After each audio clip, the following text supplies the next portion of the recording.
každý má priestor maximálne 2 minúty na položenie konkrétnej otázky alebo konkrétneho námetu. Kto má záujem, môže sa prihlásiť, mikrofón poputuje k vám, nech sa páči, využite možnosť.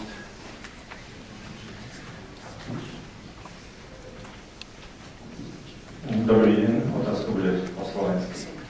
Chcem sa opýtať, že ako sa pozeráte na predĺženie ochrany liekov, vlastne zablokovanie výroby generík a uvádzanie na trh, v súvislosti s tým, že ste vlastne proti zákazu reklamy. Ja samozrejme tiež sa mi tento zákaz nepáči, ale ani sa mi nepáči predĺžovanie ochrany takýmto vlastne veciam, ktoré by mali byť podľa mňa chránené len určitú základnú dobu.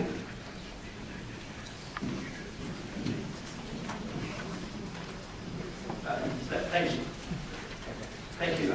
That's actually a very interesting question and is a major challenge for governments all over the world. This actually touches upon, obviously healthcare from an end user point of view, but it's a very philosophical issue about property rights and the patent system which gives the inventors and creators of new drugs a monopoly over that drug for a certain period of time.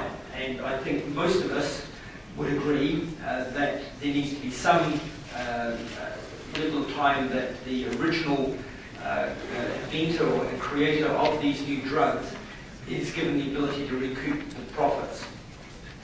And it's becoming a massive challenge because if you don't have that incentive for these companies to spend the billions that they do on innovation and creating these new drugs, if that incentive of the monopoly period is not there, well, I know that no one's really arguing that it shouldn't be there, it is a balancing act. And I think that has to be done through some very close consultation with pharmaceutical firms. I'm coming up with an answer I don't normally like because I like to give a firm answer on most things, but on this, there is no right or wrong on this, unfortunately, unless you take some very hardcore philosophical extremes. On one hand, I know that there are actually some extreme libertarians who argue that patents are a government invention and there should be no property rights on drugs. I firmly disagree. I think that if we don't have that, drugs would not be created. And then on the other hand, people might argue, well, you invented this drug, you should have eternal access to it. I think it's a compromise between the government that does say the government will give you a monopoly, the government will enforce this monopoly to allow you to recoup the funds. So, I can't give you an answer as to where that number is. It's not an area I've done specific work on, but I know it's a challenge. One story I understand is the average scientist working for a pharmaceutical company will work their entire lives without working lives without working on a drug that actually makes it to market. There are many stories of pharmaceutical companies that spend billions on a drug only to get to the last stage and they test it on animals or people to find actually it has a horrible unintended side effect and those billions are wasted. And if we don't leave some incentive for people to create these drugs, the drugs that may one day cure you or I for cancer or some other illness, that drug's being designed right now by pharmaceutical firms, motivated by the profits they'll make. And we need to find a balance. But if it goes too much the other way, we'll be able to afford it. To má záujem ďalší, nech sa páči.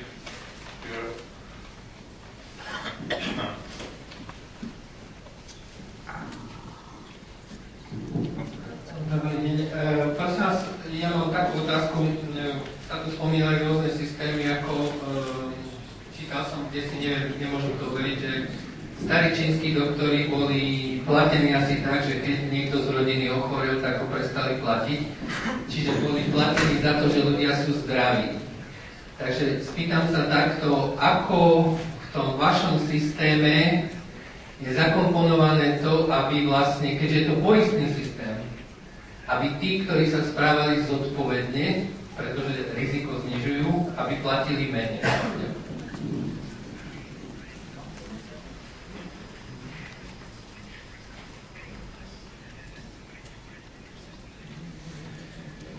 That's a very interesting system. I hadn't heard of that one before. Although there have been systems slightly similar to what you described. I know in the United Kingdom before the advent of the National Health Service, local doctors would actually run their own insurance system that they would just collect off. If you were a patient of the local doctor, you would pay them a modest amount every month and then get free treatment from them. And even at that level, that still creates a moderating effect. Yes, it's insurance-based, but because it's more personal, people seldom want to rip off someone they know. But the state or a large corporation is easy for anyone to rip off from time to time. And so when you've got that personal relationship with a doctor, that he is the doctor that you're coming to, and if you're going to the doctor on a regular basis with issues that, you know, a cold that you don't actually need to go to the doctor for, that will create that tension so that you won't be wasting the doctor's time. I love the idea of paying for results and the concept of you get paid to keep people well. I think the key thing is, with what I would like to see in health systems, is a lot more freedom to innovate. You know, quite frankly, if a doctor wanted to take on that risk and say, look, come and sign up to me, pay me a certain amount each month, you know, and if you do get sick, you know, get paid. I can't quite see how that would work in the sense that most of us getting ill is not actually the fault of the doctor, just a natural consequence of life. But certainly I can see there being, in a more competitive system, a way that effective doctors would get more patients. Kto má záujem, nech sa páči.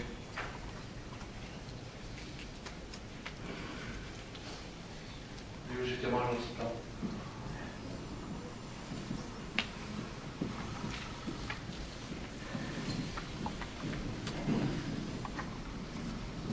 Dobrý večer, prajem. Chcel som sa spýtať nášho hostia, že ako je to s prevenciou.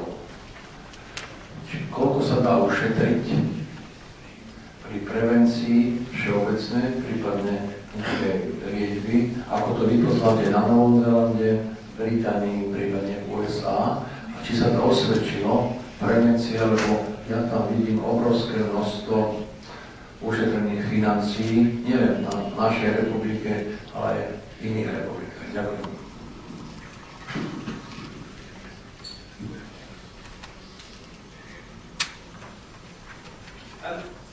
Well, I believe that prevention is a very personal issue, and probably the best example of where I think the government's gone too far on prevention issues is actually on the issue of smoking.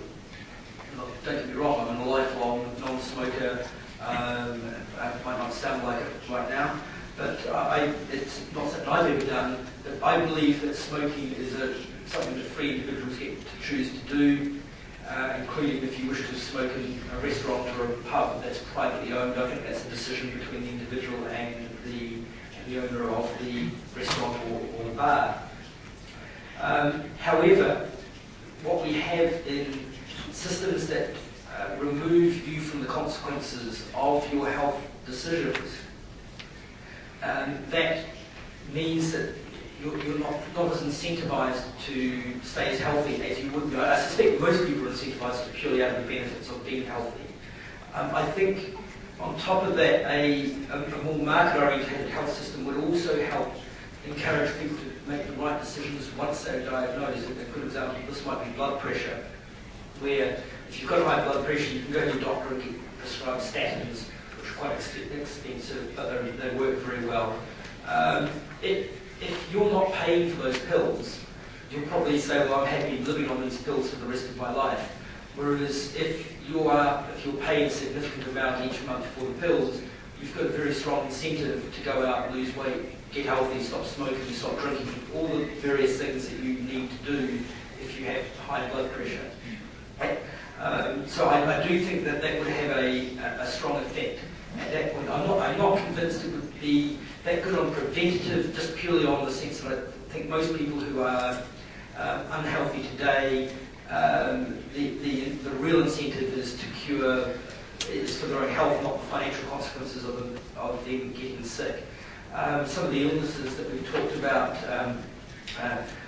someone mentioned obesity in Britain, and everyone's well aware of obesity in the United States. It's become almost a standing joke these days. These are actually symptoms of a wealthy society that, for the first time, approaching the first time in history, people can actually afford far more calories per day than you ever needed before. It's a triumph of capitalism that we have obese people today. I think it's an education approach and an individual choice. I'll give you an example on smoking. A very good friend of mine smokes, and he's a defiant smoker, and he says, I would much rather live a short, happy life as a smoker than a long, miserable one as a non-smoker. I don't think I'm miserable, but I respect his choice, and I truly believe that individuals should have the right to make these choices for themselves. Thank you. Kto má ďalší záujem, nech sa páči.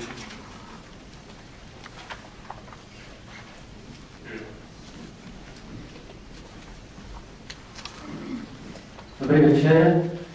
Spomínali ste, že v Spojených štátoch sa dáva na zdravotný systém až 16% HDP, pričom na Slovensku je to na úrovni 7-8%, pričom väčšina poskytovateľov zdravotnej starostlivosti sú verejní poskytovateľia zdravotnej starostlivosti a určite tých súkromných menej, ako je to v Spojených štátoch. Dá sa teda hovoriť na Slovensku o tom, že zdravotníctvo je podhodnotené, pretože je tu množstvo názorov, že prostriedky zdravotníctva sú teda prerozdeľované. Ďakujem.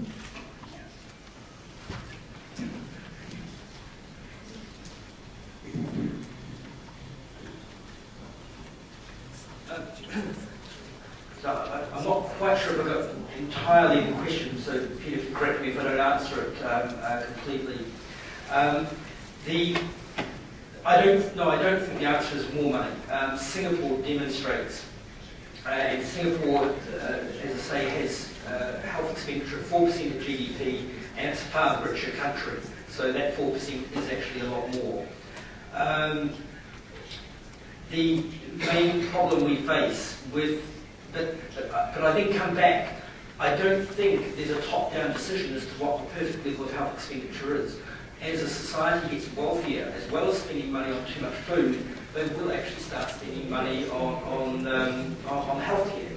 Even you might even argue that the knee surgery I had a little while ago, which came about as a result of running, that was almost an optional choice. 50 years ago, I might not have had that treatment, but that was a treatment that I could optionally choose to have. I would certainly have paid for it regardless. But if I chose never to have had that surgery, the only impact would have been that I couldn't run anymore. It had little impact beyond that. So it is about, in a wealthy society, we do choose to have treatments that once upon a time we might not have chosen to. And actually potentially, especially with the advent of an aging society, and some of the research on terms of increased longevity, quite frankly, if you think that you've heard stories about people regularly living to 90 and 100, you haven't seen anything yet. With some of the treatments that are on tap that are going to come on stream in the next 30, 40, 50 years, that is going to dramatically increase our life expectancy, and that is going to have massive consequences for healthcare as well as other sides of society. I challenge you to think about a society where you work between 20 and 64, but then are retired from, say, 64 to 110. And if the majority of the population are doing that at some point in the next 40-odd years, that's going to have some massive consequences. So the answer is, I don't think there is. So the short answer is, in Slovakia, I think you could spend money you are spending more efficiently. Whether that results in an increase or a decrease remains to be seen.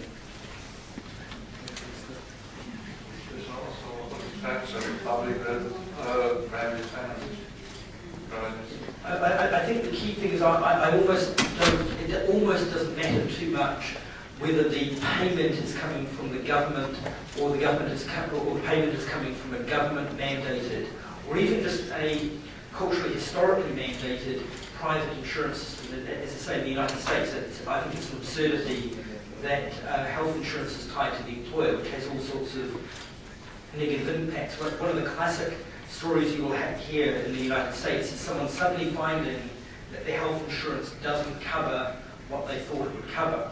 And that's because the insurance is provided by the employer. So you get a new job and you're told that you get health insurance with it, so you happily sign up on the dotted line and you assume it covers most things. A similar thing happens in the British system as well. You don't sign up, you're given National Health Service care, but it's only when you're ill that you suddenly realise that either your private insurance policy in the United States or the government-run system in Britain doesn't actually cover everything you thought it covered until you're actually unwell, because most people don't think about healthcare until it's time to need it. Whereas if you are making that decision, so I'm not a fan of private insurance bought by private individuals, but at least when you do that, you are making a conscious decision about what you are purchasing. For example, in Britain, I now have private healthcare insurance, but I've bought what I describe as being catastrophic care. It has a very high deductible. I have to pay for most treatments the first £1,000 of treatment. I don't want it for day-to-day use. That's wasteful and very expensive. I use that insurance is for if I'm ever unlucky enough to be diagnosed with cancer. I do not want to have, as occurs under the British system, to be told that I've got to wait 2 weeks, 6 weeks for treatment. And but at least I know I'm not going to, because I've made that decision when I've signed up to that treatment, that health insurance, I know what I'm signing up for. And if I go to make a claim in 6 years' time and find out that I hadn't signed up for some treatment, the fault's mine, not my employer's, and it's not the government's. So in conclusion, it doesn't really matter in many respects whether it's the state or private insurance, essentially because it's somebody else paying. There's only inefficiencies and the bureaucracy. I truly believe that the only way to make significant changes, and there's not great differences between the Slovak health system and the British health system and the French health system. On outcomes, there's marginal differences. On expenditure, it's almost the same. The key difference in terms of outcomes and expenditure is Singapore with the savings accounts for the reasons I've outlined. The problem is also the universal entitlement to broad package of the benefits. Also in Slovakia, also in Britain, and also other countries. Nech sa páči, viem položiť prvý. Dobrý deň. Spomenuli ste niekoľko príkladov, kde zdravotné poistenie funguje dobrým spôsobom. Naznačili ste ako. Chceli som sa spýtať, či by ste mohli povedať aj nejaké detaily, ako v týchto krajinách, kde to dobre funguje, tak ako to funguje. Ďakujem.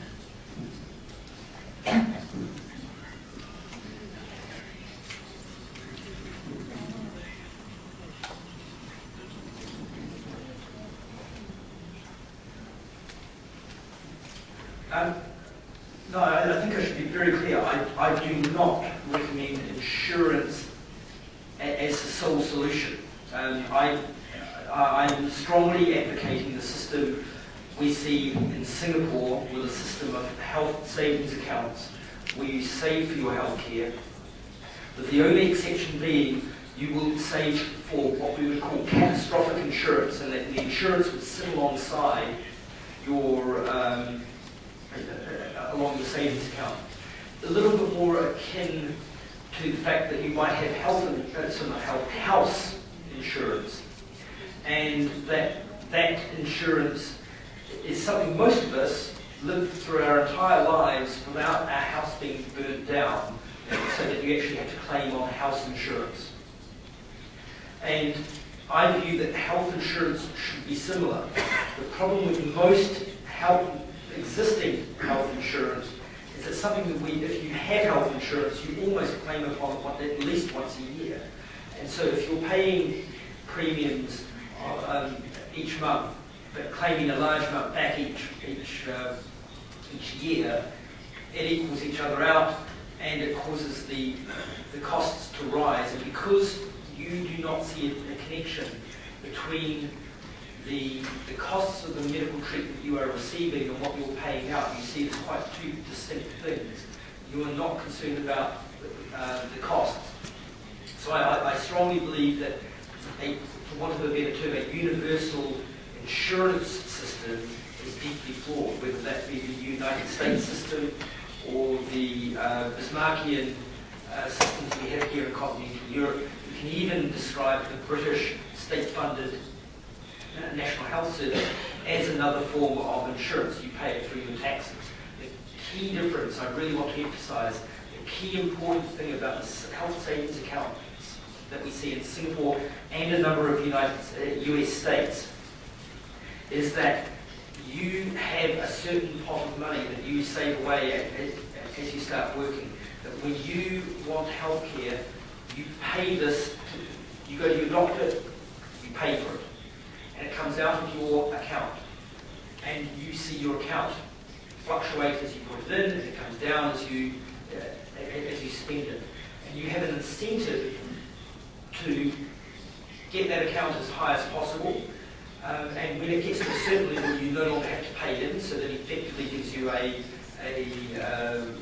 tax cut. You also have an incentive not to let it fall to the bottom. As I say, I do believe in a government safety net, but once you got to the point that you had used up your savings account, and I think if you carefully designed it, most people would not use up their savings account, but if you did, then you have to go back to a more government-controlled system with the bureaucracy and the less than perfect service. I do believe that a system where you are paying for it yourself, this would have an impact. Even just the fact that some people would get to know the costs of some treatment. When I've had treatments privately, even when the insurance companies pay, I've been shown what the cost was. When I've had treatment through the government-provided healthcare system, either in New Zealand or in Britain, I'm never told what the costs are. When I get subsidised prescriptions in Britain or New Zealand, I get a receipt telling me how much I've paid, but it doesn't actually tell me what the true cost of medicine is. And I've seen cases where medicines are worth $100. I can think of one that I had a while ago that the medicine was worth £100, and I paid through the National Health Service £2 or £3 for it. I only knew of the real cost of that medicine because I had it privately previously, and I knew how expensive it was, and which actually partly drove me to go to the National Health System for that particular medicine. But most people are blindly unaware of the cost. And I must admit, even knowing the cost of that medicine meant that I used it with respect and didn't waste it. Whereas if you thought it was only costing you the £2 or £3 that we were charged, you might not have cared. But if you realised that that medicine sitting there was worth £100, you treated it with a bit more respect.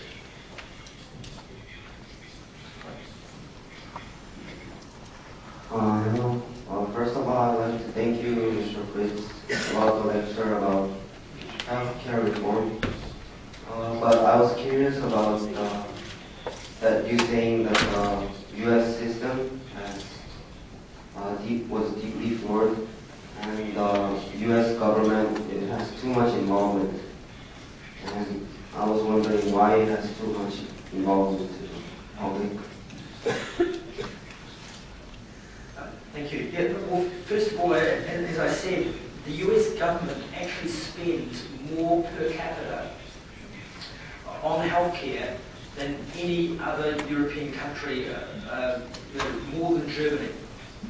So the US government is not a free market system. There is still a very high level of government expenditure. Half of that 16% is actually government expenditure. On top of that, the US government heavily regulates how medicine is practiced in the United States, and more importantly, how the various insurance systems operate. It's delegated up until Obamacare kicked off, it was delegated to the states to decide how the different healthcare systems work. And some states have experimented with a savings account regime. But for example, in the United States, you can't, if you live in New York, you cannot buy a health insurance scheme from Connecticut. And even breaking down that barrier to increase options and choices and competition would actually go a long way to improving US healthcare. Another example, in certain states, they actually mandate what must be provided in a healthcare policy. And so sometimes these become very politically correct. And I can only guess at some of the absurd things that are added in there because of political measures to in favour of different groups. But it does start to force up the costs. But again, just the fact that it's an insurance-based system keeps it deeply flawed. And I think if the US moved to a more savings account type basis, I think they would also see some deep reductions in their costs. Musíme byť politicky korektní a nech sa páči. Dobrý večer. Myšlienka s poradnými účtami je veľmi zaujímavá. Neviem, či som to len nezachytila, ale v našom štáte asi 65% populácie si neplatí zdravotné poistenie. Dôchodcovia, deti, nezamestnaní a tak ďalej. Títo ľudia by si nedokázali sporiť na takýto účet. Mysleli ste na to, ako zabezpečiť peniaze aj pre takýchto ľudí, pretože podľa mňa riešenie nie je, že títo ľudia by nemali sporiace účty, pretože oni sú častokrát tými najväčšími spotrebiteľmi zdravotnej starostlivosti, ale bolo by správne, aby nejakým spôsobom dostávali či už dotáciu alebo nejakú kompenzáciu, aby boli schopní si niečo takéto sporiť, aby sami dokázali, ako hovoria Američania, put skin in the game. Aj oni ísť proste s kožou na trh a spolu podielať sa na rozhodovaní o nákladoch zdravotnej starostlivosti. A druhú otázku, ktorú mám, je, ako vlastne ste vyriešili to, že čím ďalej tým väčšie percento populácie je chronicky chorých. Niektoré štúdie napríklad hovoria, že v roku 2020 40% populácie prežije rakovinu a rakovina bude v podstate chronickou chorobou. Je to niečo, čo je v podstate tí ľudia bez tej liečby nedokážu žiť. Ďakujem.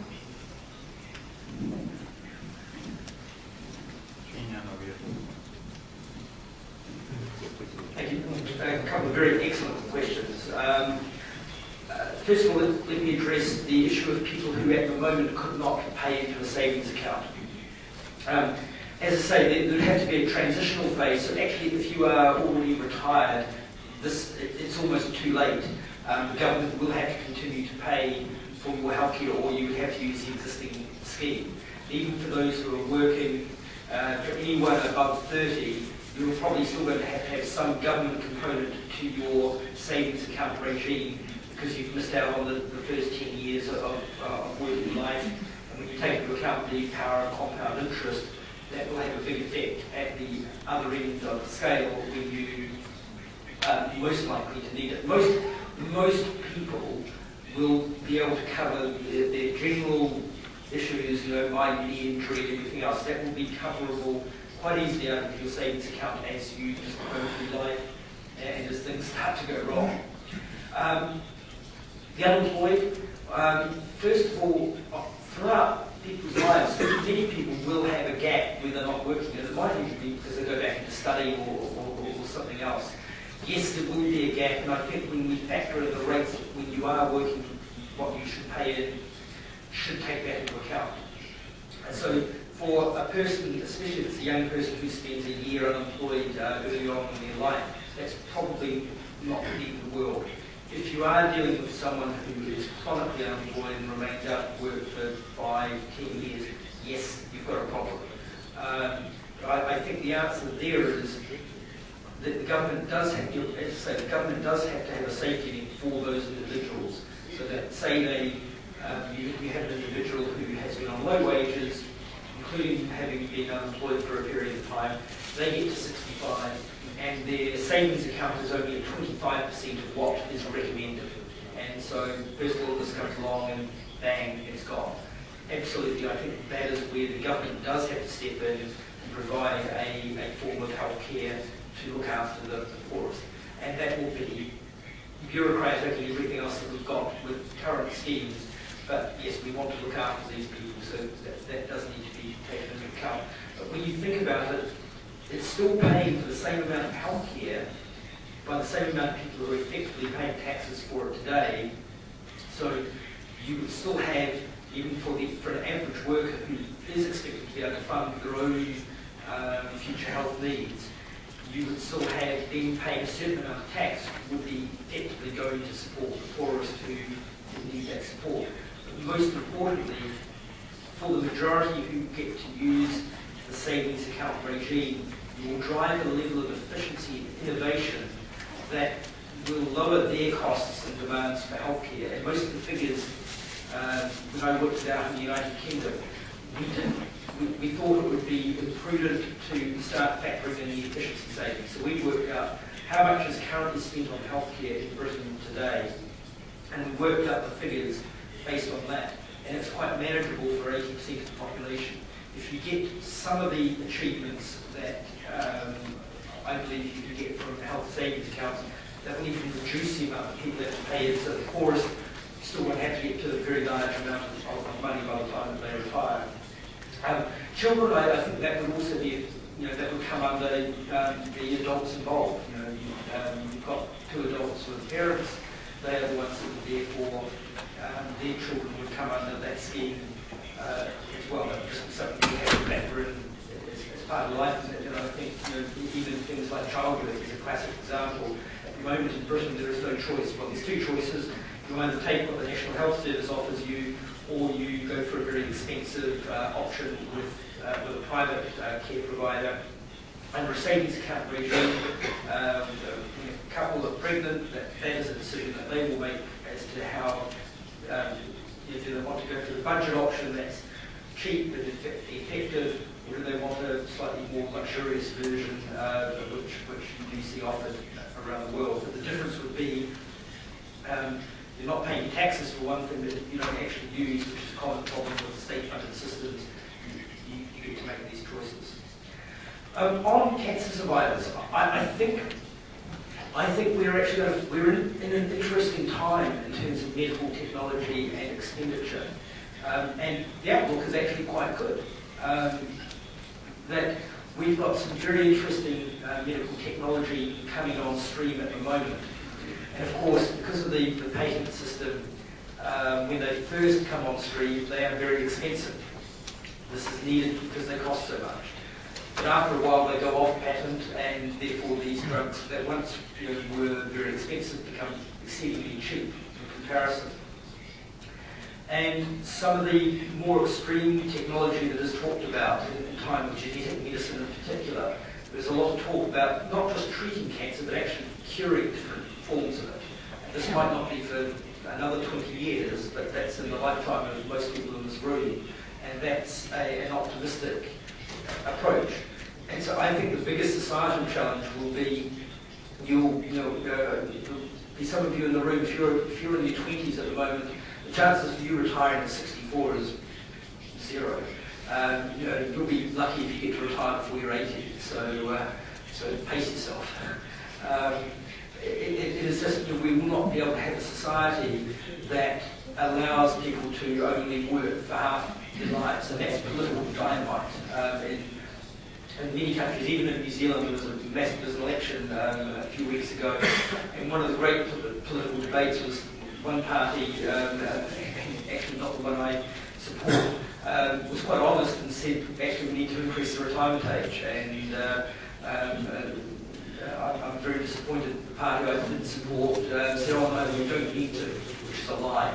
As time goes on, we will need to increase the retirement age. But the good news is that it's not going to be a case of you're going to hit 60 and be like, in 20 to 30 years' time, when you're 60, you should, with some of the technology that's coming on stream, be fit and healthy as a 40-year-old is today, for example. So it is actually an optimistic future. It will be an interesting challenge as to whether the cost. I think the costs are sort of going to sort of peak. And I'm not sure where we are at the moment. I don't think we're at the peak yet. Costs will continue to rise. But I think once you get to that point, I think we will get to a stage where costs will start to drop. Because some of the technologies, especially in genetic medicine, are so new that there's advances all the time, and the cost of that research is high. But as that technology, like any technology, matures, the costs will drop. So I'm very optimistic on that.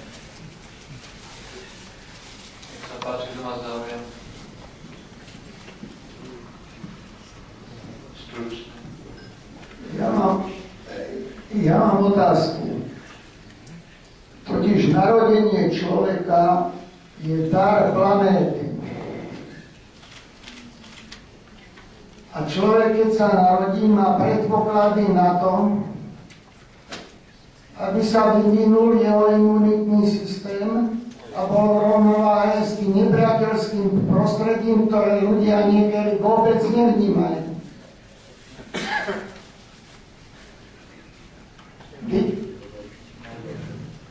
Byť príklad pesimizmus, čo sa tu ozvalo o rakovine o 40 rokov, kam to dospeje. Preto zdravotníctvo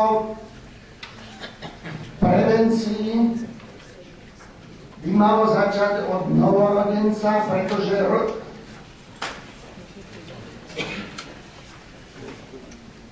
novorodenci nevolí ani rodičov, ani krajinu, len prostredie, buď to je priaznivé, alebo nepriaznivé.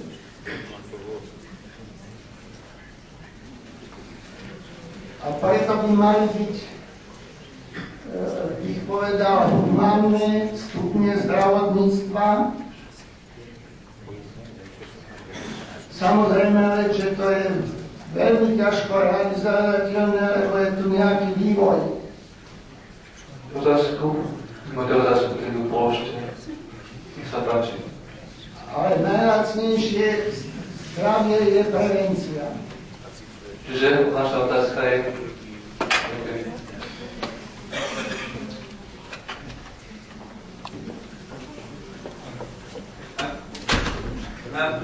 I do agree prevention is probably the cheapest, but I think that's a very personal choice and best left to the individual. One of the reasons why I don't smoke is I wouldn't mind living long enough to take advantage of some of the technologies that I've read about. Hello, I would like to ask, how many years do they have this system of healthcare in Singapore? How long did it take to make and build this system? And what kind of system had they before this current one? Thanks.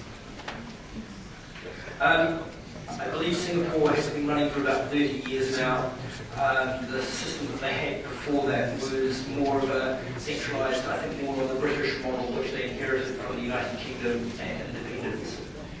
So it's been going for 30 years. It's a very good system. Singapore is a difficult country. On one hand, it's actually very Western, maybe out in the Far East. But if you go there, it's a very Western country. Someone coming from a British background that's English speaking and has lots of conventions as a hangover from its days as a British colony. But it is not a normal democracy. It claims to be a democracy. It's certainly not a dictatorship. But it's not easy to be an opposition party there. And when I first read about Health Savings Council, honestly, my reaction was, well, this is just too good to be true. And I have spent the last 6 or 7 years trying to find reasons why Singapore's different or unique. And you get some people that will say, oh, it's cultural, it's just that Asians are different and it's just unique to Singapore, but it's nonsense. There's lots of Asian countries that have different healthcare systems. that don't work anywhere near as well as Singapore. Some will say, oh, it's an island nation, it's a very highly dense population where you don't have to have rural doctors and so forth. But countries that, if you look at the Netherlands in Europe, are the very highly densely populated countries. Not I say Netherlands is a relatively good healthcare system in comparison to others, or even the southern England, London and the southeast is almost a little city-state to itself. That doesn't explain it. That could, several of these factors could explain a 1 or 2% difference in their expenditure. But when they are spending half as much as most European countries for the same level of health outcomes, they're doing something right. And I do not find anyone who's actually yet been able to give to me a reason why. And I've even been to Singapore and I've gone deliberately to sort of talk to people and say, come on, there's got to be something that's not quite right about it. Everyone there seems to be quite happy, and I have not yet found the Achilles heel to what looks like quite a successful system to me.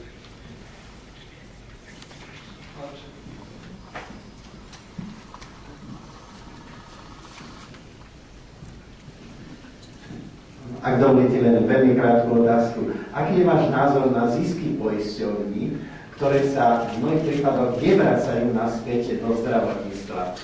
Ďakujem.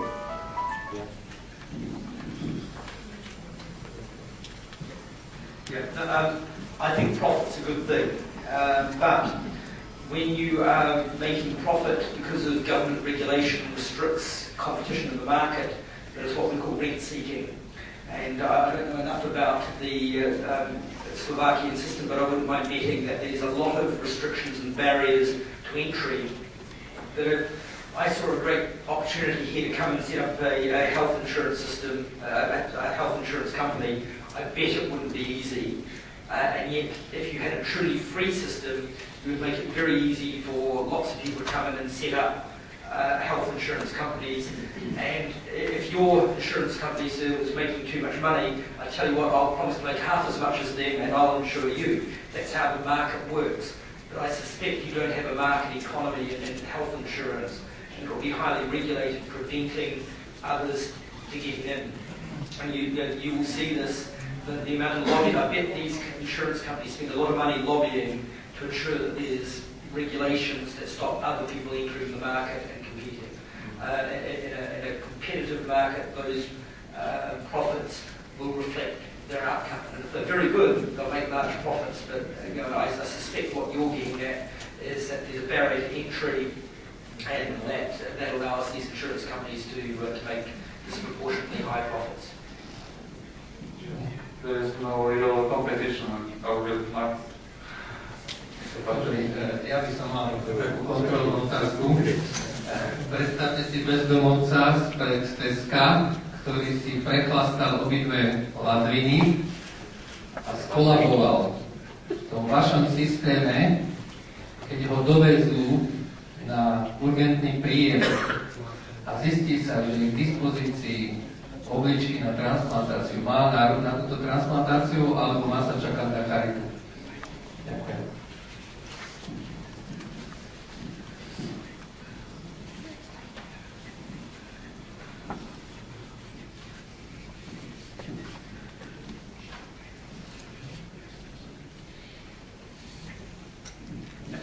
Well,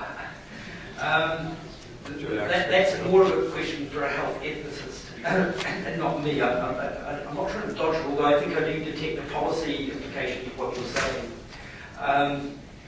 Look, in fact, what you're describing is more of a mental health problem more than anything else. And how you decide, I think, forgetting about the money side of the cost of the surgery, the real issue with a kidney donation is that for the one person there that you described as looking for one, there's probably 10 other people on the waiting list who desperately need it. How you judge who qualifies, I don't know. I think that's a major ethical issue. I think my prejudice would be that, yes, if you've got an alcohol problem, you're probably not at the top of the list. But I think that's true whether you have the free market system I describe or a state-run system, that tough decisions do need to be made. And the whole issue of organs is another issue. It's an issue that's been touched upon, debate I have been heavily involved in, but it's just make an interesting debate at another stage is about actually organs for sale. That one of the biggest problems, not necessarily the issue of just an individual deciding to give up a kidney if that's what they so decided to do, but more of that if you died, that your family can benefit financially from the sale of your organs. That's something that sounds complicated for a lot of people and ethically questionable, but again, I believe as a free individual, that's a choice that individuals should be able to make. But given the large amount of people who die whilst waiting for transplants of some sort, I think that's something that needs to be looked at. But I do think that's a time for another debate, Peter. Last question. Okay, I'd like to ask a question about the system of incentives, because you described the system of savings account as one based on individual preference. But however, you also must understand that if you have a certain safety net, you will have a certain set of incentives not to save if the contributions are voluntary. I wanted to ask, what would be your solution in the ideal system? Because, say, in the post-communist countries, there is a lot of tendency to live off the state or live off the system, as the system we were born in or we were going to operate in. What do you see as a solution to the problem? Certainly, first of all, sadly, trying to live off the state as a living is not just something for the ex-communist countries. I can assure you there's plenty of people that try to do that in Britain as well.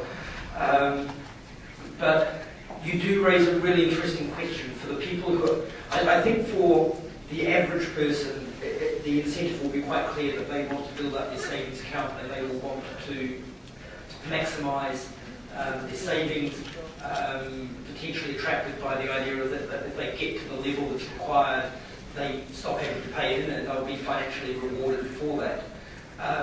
Yes, you touch upon a real issue that if you're bumping along the bottom and you are maybe someone who's in and out of work, and you are working, you are not earning much, so your savings account never gets very high, and typically these same people are the ones who have health problems as well, which might even explain why they are out of work. It is a tension. It is probably one of the biggest challenges of the situation, and maybe this is the unique thing of the Singaporean system, that there's the Singaporean work ethic, that there isn't that many people who want to live off the state. I don't know. But it is a challenge, and it's a challenge that needs to be met. But I think there's still I think in most people, certainly as time goes on, I acknowledge that there's a cultural challenge. I don't think it matters whether you're from a post-communist country or just a post-socialist country like Britain, where people have been brought up with the welfare state and been told by essentially Labour governments in Britain that the state will look after you. Trying to wean people off these experiences is difficult. But I think most people in time will see that they would much rather build up their own personal savings accounts for their obvious benefits in terms of their freedom to choose a lot more freely the type of healthcare that they get. The ability to maybe leave something of that savings account to their children. And of course, some of these individuals might bequeath something from their parents that help top theirs up to a certain level, that actually that starts to give them an incentive. I can imagine, absolutely, if you're bumping along the bottom, the tendency would be every time you have a medical condition, you're going to spend everything you've got because you then know the government's going to step in and look after you for the rest. It will be a problem on the margins. I don't believe we should let the margins ruin it, but I do believe it's a good system. Ešte raz chcem poďakovať všetkým, že ste prišli na dnešnú prednášku a diskusiu. Chcem vás pozvať na čašu vína, ktorá je pripravená pre všetkých. A najmä chcem poďakovať nášmu vzácnemu hostovi za jeho prezentáciu a za odpovede. Thank you very much.